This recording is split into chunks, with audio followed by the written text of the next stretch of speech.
Good afternoon, and welcome to ArcGIS Dashboards Extending with Arcade. My name is Subin Choi. And my name is Shakti. And we're product engineers from the ArcGIS Dashboards team in Redlands. And welcome.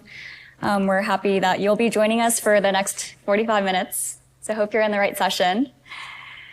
This is an intermediate session, so we do assume prior knowledge of dashboards in general. But either way, we hope that today you can walk out at the end of the session feeling inspired to either start your first dashboard or extending your existing dashboard using Arcade. Our goal today is to provide some fundamental concepts about Arcade and also demonstrate how the different ways that you can use Arcade in dashboards. We'll be showing you all the different elements that you can use to extend using Arcade.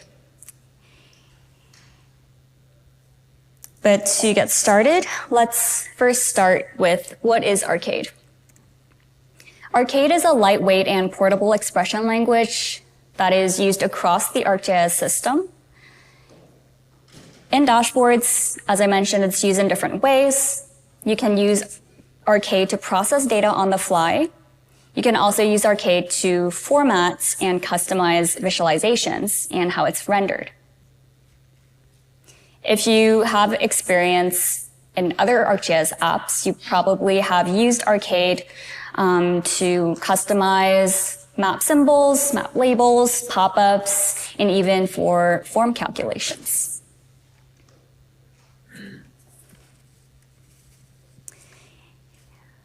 Even though ArcGIS Dashboards provides a host of out-of-the-box configurations, you can extend dashboard elements even further using Arcade, primarily in two ways. First, as data expressions, and second, as advanced formatting expressions.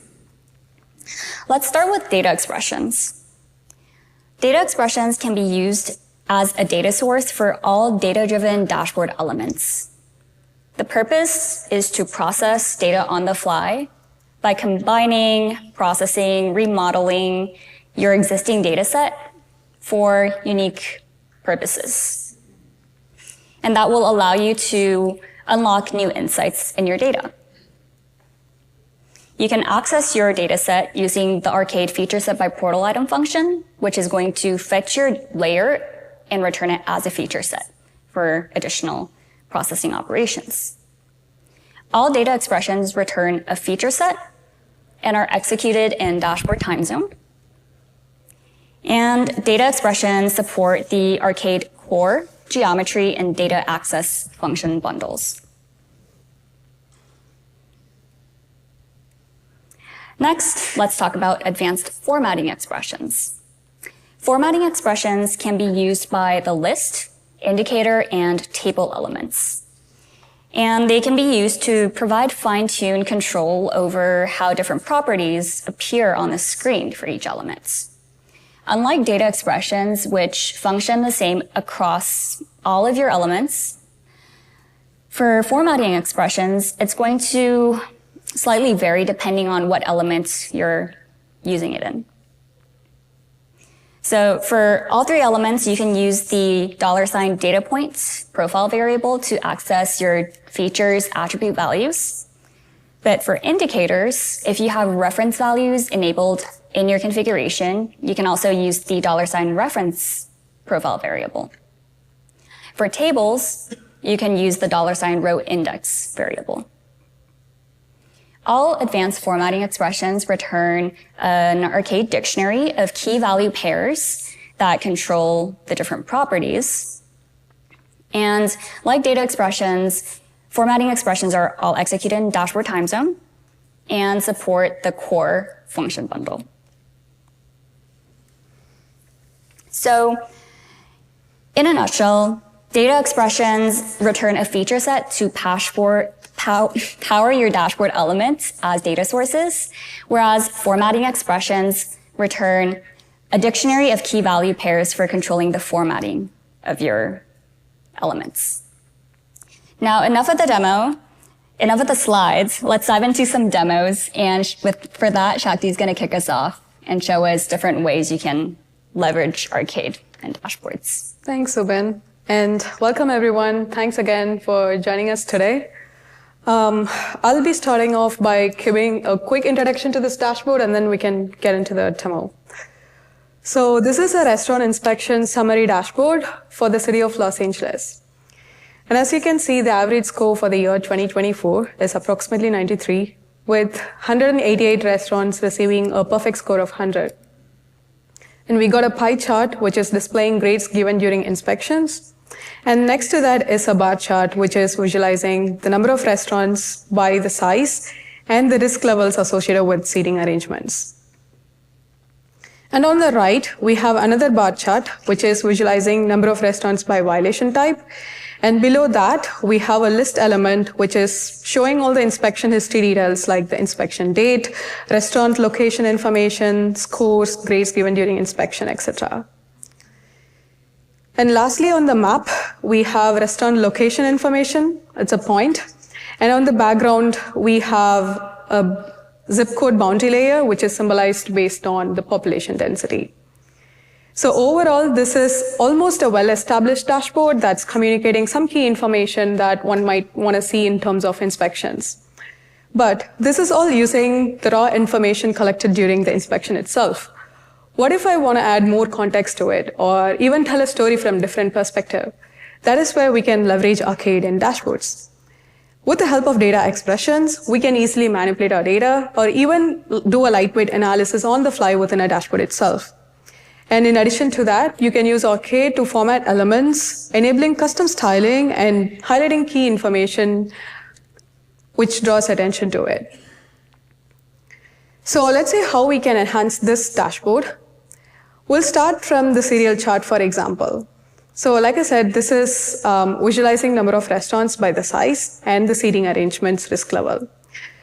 Right now, if I wanted to know just by the size, I can't really figure out at a glance. I have to do some mental calculation by summing up all the different risk levels associated with a given size. That's a lot of work. Instead, we can remodel our data to split this attribute into two columns so that we can categorize by the size and create a stacked chart for different risk levels. So in order to do that, we need to write a data expression. Let's go ahead and change the data source of this element and create a new data expression. So for time constraint, I'm going to be copy pasting my code, but don't worry, I will walk us through step by step.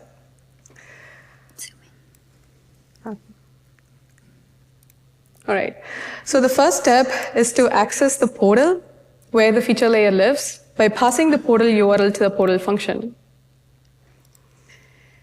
Once we access the portal, we need to access the feature layer using featureSetByPortalItem function.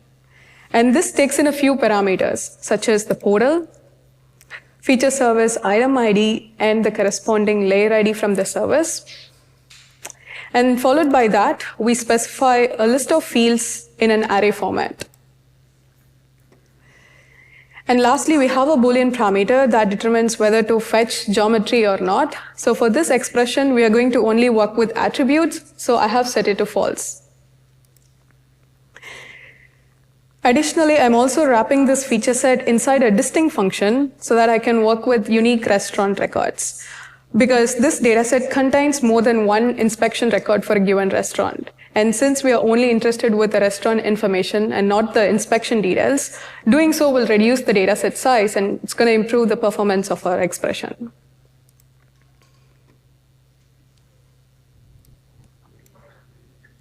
In the next step, we are building a dictionary for our output feature set with a set of fields that we need, and specifying the geometry type to Esri geometry null. Because we are not going to work with geometry, this is going to read our output feature set as a table. And as for features, we are going to calculate that in the next step, so I have created an empty array.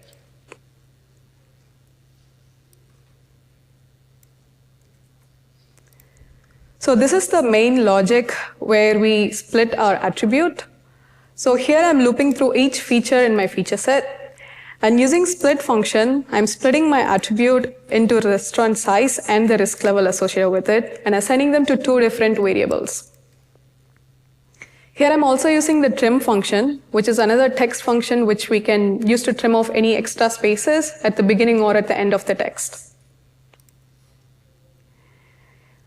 Next, I'm using a decode function in order to custom sort my serial chart. Using decode function, I'm appending a number to my size categories.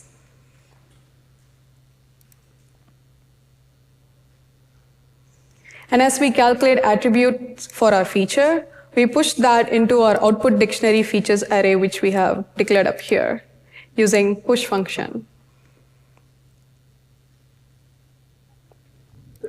And as a final step, we need to return a feature set. Since we have output dictionary file, we need to cast that as a feature set using feature set function before returning it. So let's go ahead and run this expression and take a look at the table. All right, so we got 3 columns, the restaurant name, size, and the risk level associated with the size. We can go ahead and use this to create our serial chart. I'm going to use the size as my category field, split by the risk level, and sort by the size. Now from categories access settings, we can remove all the appended numbers using decode function. And also from the series tab, we can enable labels so that we can see the number for each series. And I'm going to change the color to match with my dashboard theme. And that's it. Now we can easily find that restaurants with size less than 30 seats seems to be more in the city than bigger restaurants. You can think of this data expression example in the context of survey 1-3 scenarios. For example, if you are working with a survey 1-3 feature layer that has a multi-choice field, and you want to visualize the data by the different choices, you can easily write an expression like this and split your attribute into 1 or more columns or even rows for a better visualization. And that's going to make your data more understandable and readable. Moving on to this list element, if you notice carefully, you may find duplicate records for the same inspection at a given restaurant. This is because the dataset is structured in a way that each violation found in during an inspection is captured in different rows. Although this helps to maintain and organize the dataset in a better way, this isn't ideal for visualizing the information. So we are going to write another data expression here, but this time we are going to aggregate our data based on inspection so that we can see number of violations found, or even we can categorize based on severity, like the minor violations, major or critical violations. So let's go ahead and change the data source here as well and create a new expression.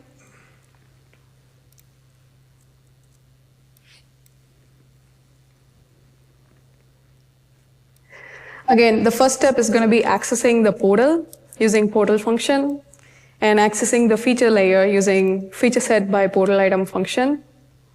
Here as well, I'm not going to fetch geometry because I'm going to aggregate just by the attributes. So I have set the Boolean parameter to false.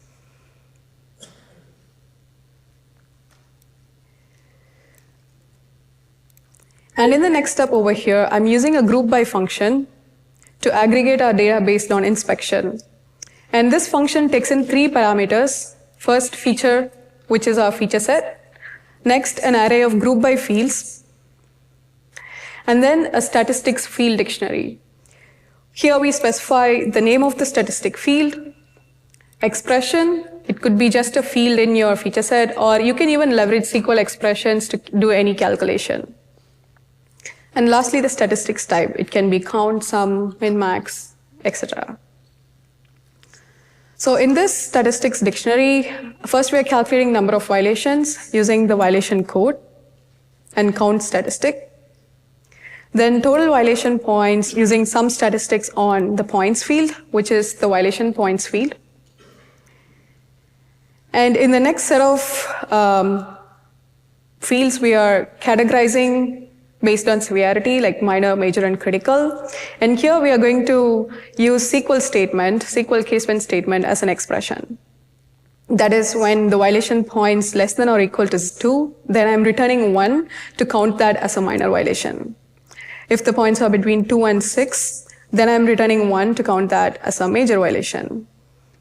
And similarly, if the points equal to 11, which is the maximum point for any violations, then we are assigning 1 to count that as a critical violation. Along with that, we are also returning the overall score. And lastly, we need to return a feature set. Now, the group by function by default returns me a feature set, so I don't have to do any additional casting here, so I simply return the grouped feature set.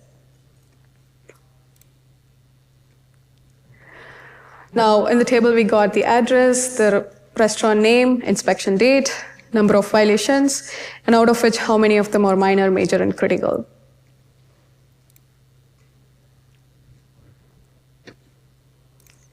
We can go ahead and add all those fields in our list element.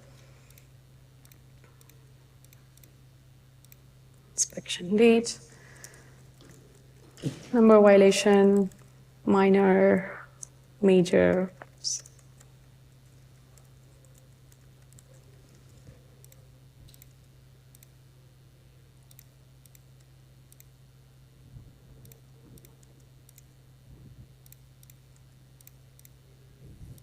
All right. Now, we got the information that we wanted, but this still doesn't seem to draw attention to the key information, that is the number of violations found. And also, while aggregating our data, we lost the grade information. Now, leveraging advanced formatting profile, we can calculate our grades based on the overall score and also customize our list element to highlight key things in our attributes. So let's go ahead and enable advanced formatting.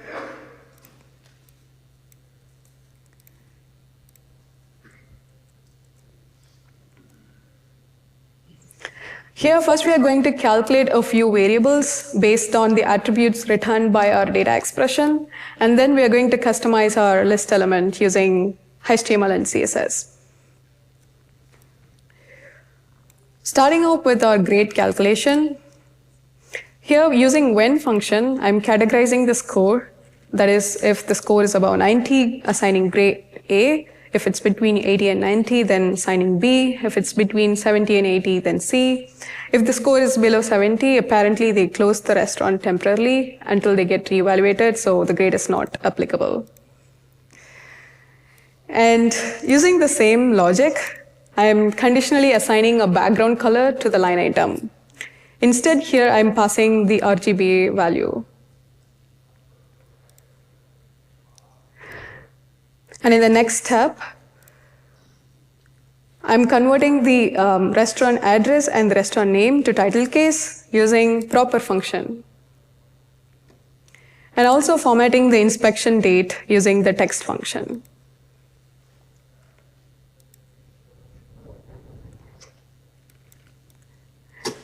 I'm using a few icons here, like for location, information, inspection date, and different violation categories using SVG code.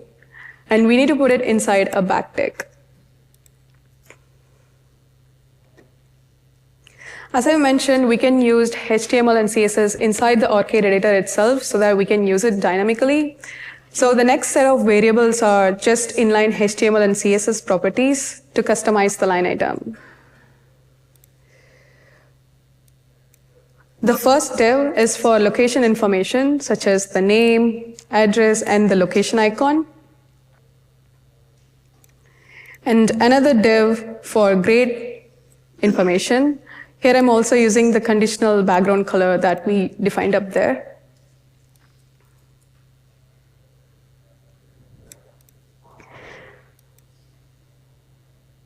And the next div is for violation information. Here, if there are no violations found, then we don't have to list all the different violation categories because it's all going to be 0. So here I'm using a conditional statement. That is, if the number of violation is 0, then we can just add the inspection date and indicate there are no violations. Otherwise, along with the inspection date, we are also listing all the different violation category information. Here I'm using a custom function that I have defined up here. because I'm going to be using the same set of HTML and CSS properties to style all the violation categories.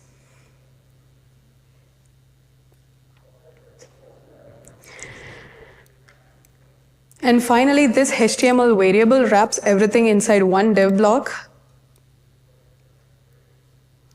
and returning that as an attribute down in the return dictionary. So let's go ahead and use that in our line item, remove everything, and that's it. Now this list looks much better and highlighting key information with colors and icons.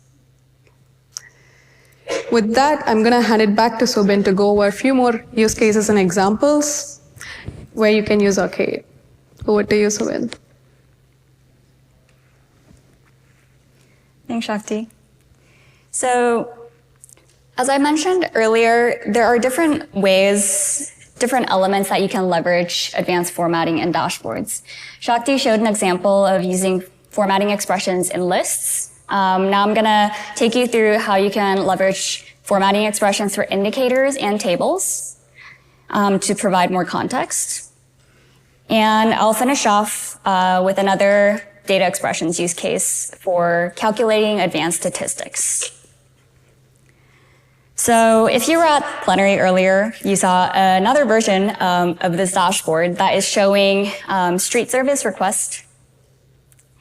This is a summary dashboard that is showing some key statistics at the top, a table that is breaking down closed requests based on responsible agency, and a column to show the 90th percentile days to close for each agency, and a chart at the bottom that is showing daily request volume. So let's start with the indicators. A metric that I want to also include on this dashboard is the average number of requests closed per day and how that compares to numbers from last year to look at performance measures. For that, I want to, I can show that in a new indicator. And I'm going to set the data source to the requests layer from this year, from 2025. And this is going to just include all of the number of closed requests year to date in 2025.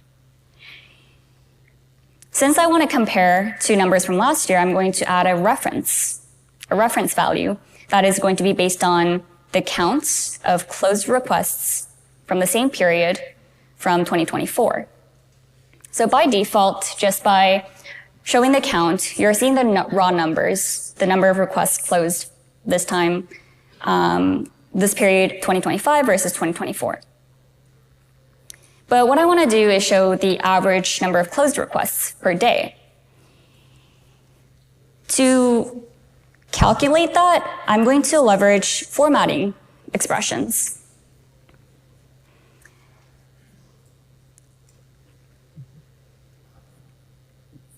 So when you enable advanced formatting indicator, this is the expression that you will see out of the box.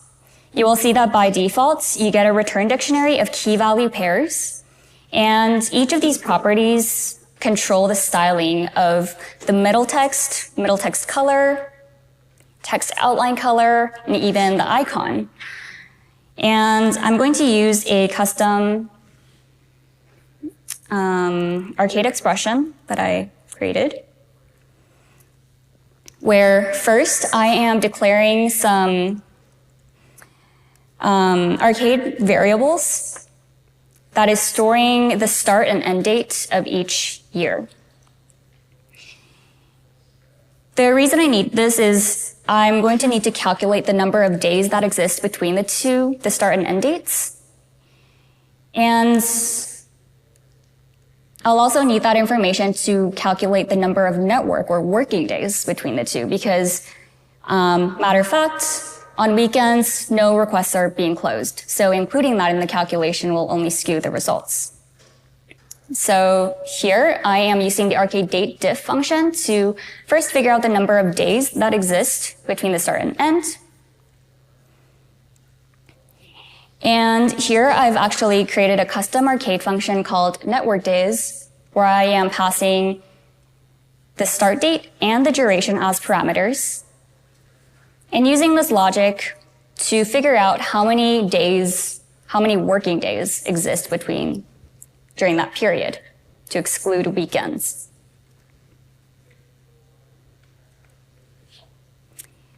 In the next 2 lines, I am calling my custom arcade function, network days, to figure out the number of network days in the period in 2024, as well as in 2025. Then, using that number as denominator to figure out the average number of requests closed per day by simply dividing the number of closed requests by the number of network days. To make it consistent to my other indicators that are showing percent change from 2024, I'm calculating the percent change between the 2 years, and using a simple if-else condition to determine if the percentage change is less than 0, I'm assigning a down arrow as the icon and setting the text color to purple, and also passing a custom string along with it.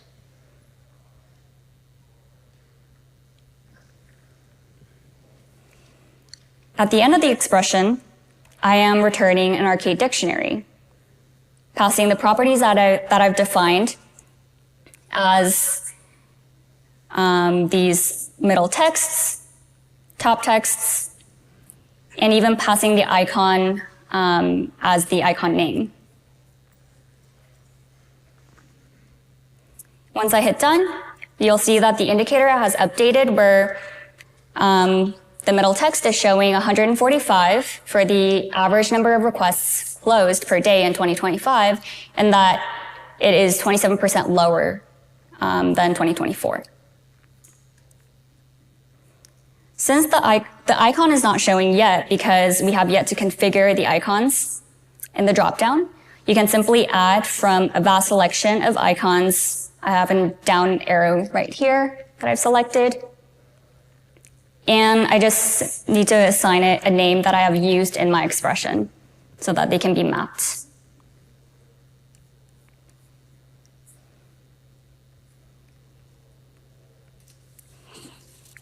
And with that, you can get a new indicator that shows quickly that there are fewer requests being closed per day on average compared to last year. As mentioned earlier, another element you can leverage formatting expressions is tables. This table is showing agencies responsible and number of closed requests and days to close per agency. Just by looking at the raw numbers here, it's pretty abstract. Objectively, the police department is taking over 40 days on average to close, whereas the streets department is taking 8. But what does that mean? In fact, I know that there is something called a service notice for each department, which describes the number of expected days for a request to be fulfilled were addressed. And for the police department, it's actually 120, whereas for the streets department, it's 2. So I want to fold that context into my table in the form of conditional formatting so that when I look at the table, I can quickly tell whether each department is doing above or below normal. So to do that, I'm going to enable advanced formatting in the values tab, and by default, you will see a return dictionary that looks slightly different from the return dictionary we saw in the indicator. Whereas the indicator just returned a set of key value pairs, for tables, you're going to see cells where each cell actually represents a column in the table. So we have 3 here, and the last one is what controls the formatting of the 90th percentile days to close column. So let's take a look at this expression. So first, again, I'm declaring some arcade variables to store values such as the agency responsible and the 90th percentile days to close value. And I've also declared a couple of variables to store service notice information, like 120 for the police department, 2 for streets, 3 for license and inspections, and so on. Next, I am using a series of just simple if-else logic to determine whether the days to close value is greater than the service notice. And if it is, then I'm assigning a red color for the cell background. And if it is very high, then I'm also passing a warning icon. So I'm doing that for each department to figure out whether they are above or below expected. Then at the end, I'm returning the dictionary of key value pairs for each cell, but I haven't done anything to the first 2 cells because I don't want to format that. But for the last column, you can see that I've passed the text color and the background that I've defined in my condition statements. Once I hit done, you'll end up with a table that quickly shows you that despite having the highest numbers for days to close, the police department is actually doing pretty well, whereas the streets department with 8 days to close is actually exceeding their service notice.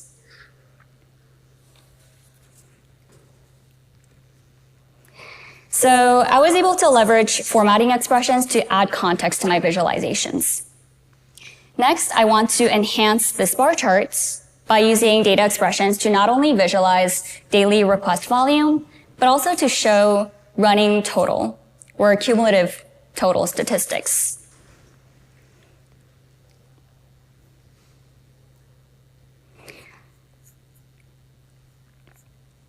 So let's go into the configuration.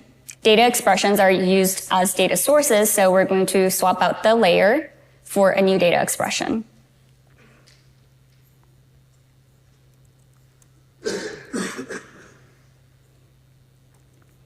So first, we always want to access our portal item using the feature set by portal item function, which is going to fetch your layer as a feature set. Then I'm using the arcade group by function to aggregate my data, my records, using the requested datetime field and returning a count of the records. So let's take a look at the grouped feature sets as of now. So this is going to return a column for requested datetime of all the datetime values and a count that we will eventually use to increment to calculate the running total statistic. And the reason that I want to do this aggregation now is because, like I mentioned, it's going to help me calculate 2 things. 1, which is the daily request volume. 2, which is the running total. And if you're familiar with the serial chart configuration, to create a feature-based chart where each bar represents a record in your data needs to be pre-aggregated or binned, quote-unquote binned. So that's the reason for grouping my data set.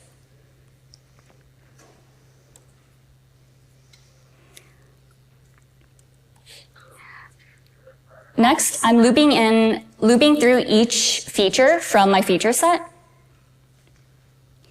and calculating my running total by incrementing it based on the count attribute value, which represents the daily request count. And I'm also constructing a new date value based on the year, month, and day parts of the requested datetime value.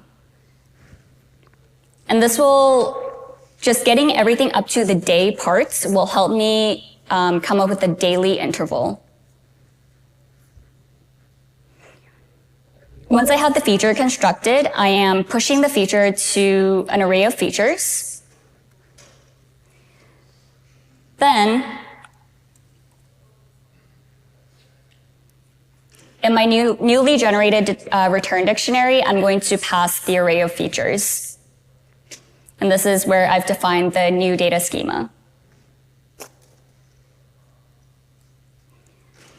Before I run any further feature set operations or data operations, I'm casting the dictionary by feature set. Then lastly, I am quote unquote binning my feature set based on the new date value, which has everything up to the day parts, and calculating a daily request volume based on statistic sum, and a running total based on statistic max.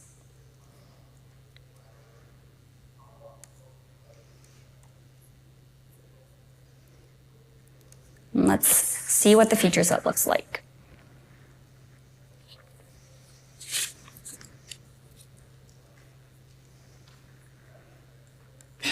So with my new expression, you can see that I have a column for each day in my data set, and then a column for the new request counts or the raw daily request counts for each day, and then a running total, which is an increment of all of the daily requests over time.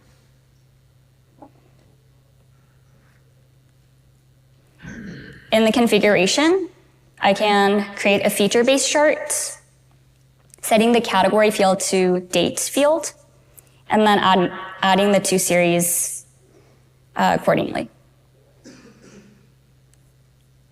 And with the new enhancements, you can assign one of the series to a secondary axis and change one of them to a column.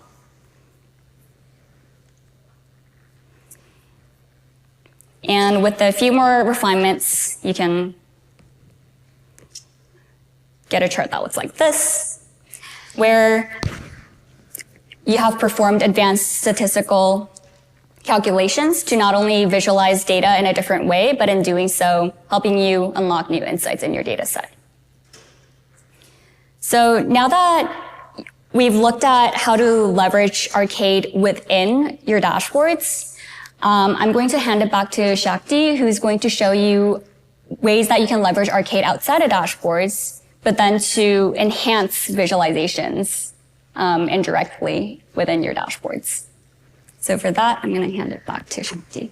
Thanks, Ruben. All right, we hope that now you have an idea on how effectively to use these dashboard profiles in dashboards.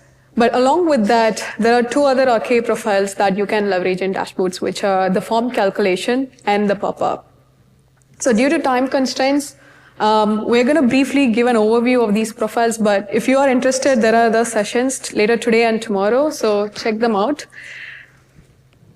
You might know that you can now update attributes directly from the dashboard via a table element or via the map elements pop-up using forms. And these forms can be configured either through the map viewer or the field maps app designer. And we can use Arcade expressions there as well in the form logic to auto-calculate field values. So I've got another dashboard today to demonstrate these profiles. This is a status dashboard which is using the same restaurant inspection data, but it has been modified a little bit for the demonstration purposes. And it's a simple dashboard. We got a couple indicators, one showing number of restaurants that are yet to inspect, and the other showing number of restaurants that are already inspected.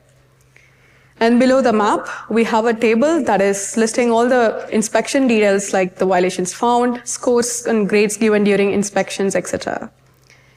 And on the right, if you notice, there is a edit button.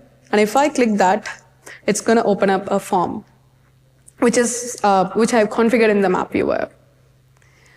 Let's go ahead and update one of the records that hasn't been evaluated yet. You can notice that by default, there are no violations listed. So the score is 100 and the grade's A. And also the inspection date is auto-populated with the current time.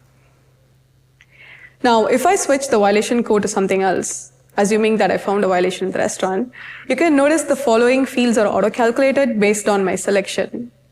That is because these fields are using an arcade expression that I've set up in the form logic. I'll show that how I did in a second, but before that, in order to get this edit option in your table, in the table config, under General tab, you will see this additional setting called Allow Attribute Updating. And this appears only if the data source of your table element has editing enabled. Now let's go to the map and see how we configured the form. So this is the map that I'm using on the dashboard. Here on the right side from Configure Editing, let's open the form configuration.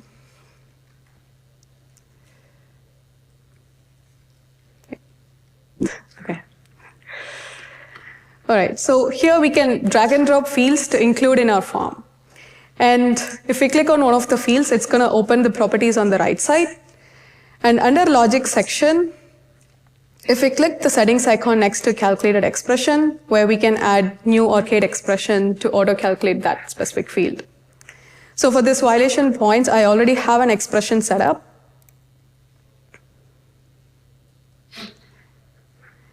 What I'm doing here is I've created a dictionary with violation code as a key and the corresponding violation point as a value. So when the user selects a violation code in the previous field, we check the corresponding key and return the associated violation point. If there are no violation, we return 0. Similarly, for scores, we are calculating that based on the violation points. That is 100 total minus the violation points. And for grades, the expression is pretty much similar to what we did in the list formatting. That is, using when function, we are categorizing the score and assigning grades.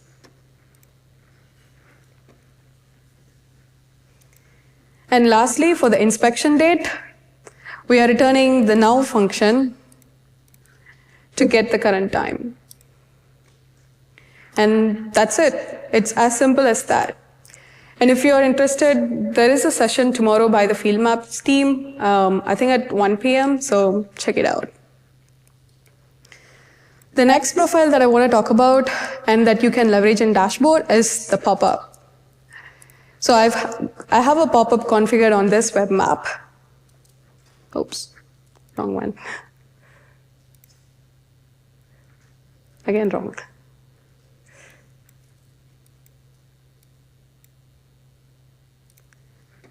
My bad, sorry for that.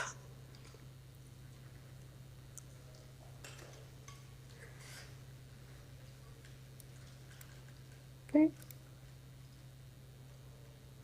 there we go. So in the pop-up configuration, via add content, we can add arcade content as well. We can customize our pop-up using HTML, CSS, and arcade. So let me open the existing arcade expression that I've created. This pop-up, as you can see, it's pretty much similar to what we saw in the list formatting, so I'm not going to go in detail and explain every line of code, but except here, the profile variable is going to be $feature instead of $data point, and the return dictionary looks slightly different. Otherwise, the code is pretty much the same thing that we saw in list formatting. We have the background color, calculation, title casing the address. I'm using a few icons here as well. Now, if we go to the dashboard, you can see the pop-up carried over to the dashboard as well. And additionally, you can also add a details element, which also uses your web maps pop-up.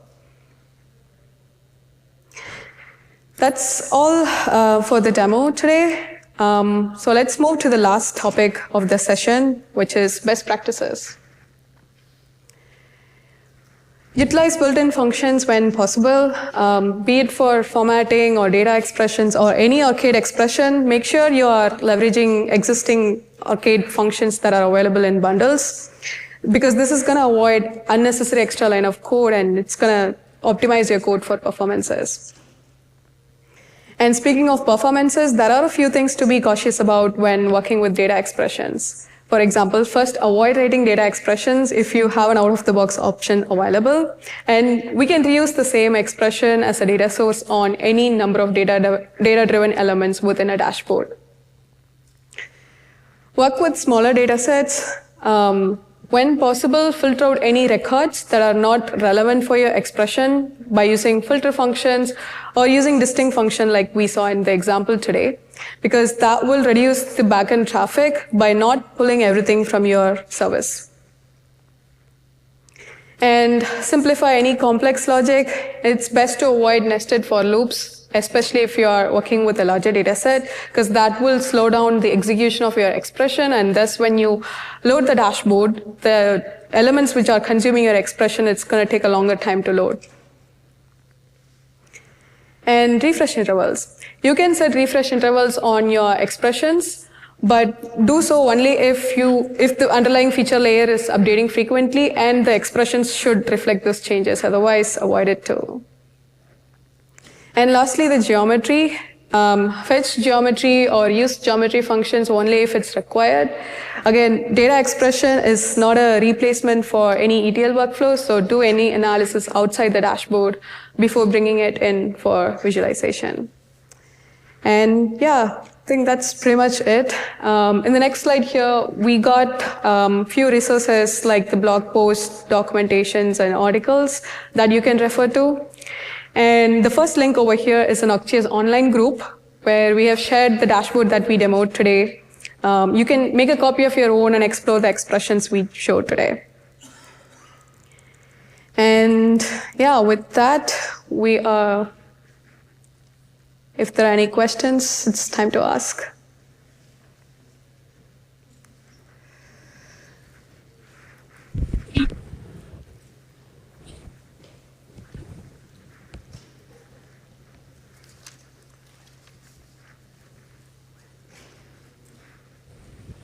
All right, no questions?